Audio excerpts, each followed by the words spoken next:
Hello mga kasabong, good morning. Good morning sa inyong lahat dyan mga kasabong. No? Ito, isi-share ko lang sa inyo mga kasabong. Trending talaga or viral talaga ngayon yung mga nagbibenta sa expo. No? Alam nyo naman, pag usapang expo mga kasabong, ang nagbibenta talaga dyan, yung mga sikat na breeder, mga sikat na farm, no? Mga kilalang mga breeder.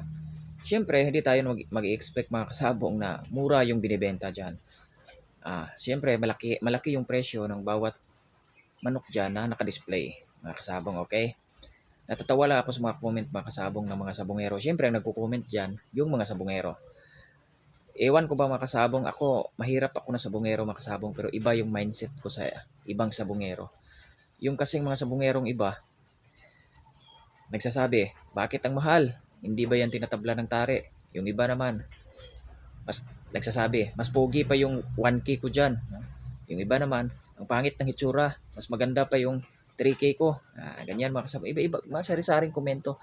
Natatawa lang ako makasabong. No? Sabi nung iba, meron pang nagsasabi, tatalunin lang yan ng 1.5. Alam mo yung makasabong pag naka-display kasi sa expo, yung price dyan, 100,000, bawat isa, 50,000, 25,000, 20,000, 15,000, ganyan makasabong. No? Walang budget meal na naka-display. Natatawa lang ako makasabong. No? Alam niyo makasabong, para sa kaalaman ninyo makasabong, no? Yung mga nagko-comment ng ganyan. Ang bumibili dyan mga kasabong, mayayamang sabongero. Merong mahirap na sabongero bumibili dyan, nag-iipon ng malaking halaga para lang makabili. Dahil binibreed nila, pinapalahi, pag nakapalahi sila makasabong, binebenta yan. No? Binebenta.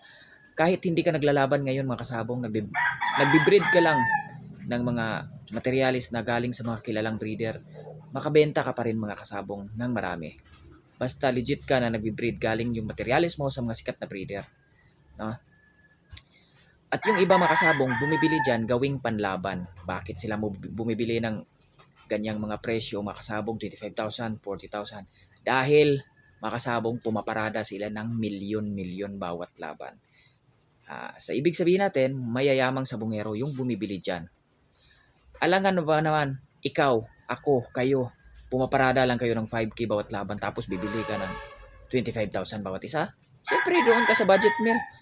Alangan ba naman pumaparada ka ng minimum lang tapos doon ka sa expo bibili ng materialis or panlaban mo.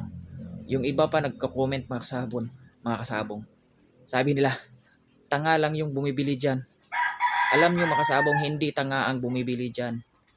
Ang tanga mga kasabong, yung pumaparada ka ng milyon tapos bumibili ka ng materialis na budget meal, yun ang tanga. Okay?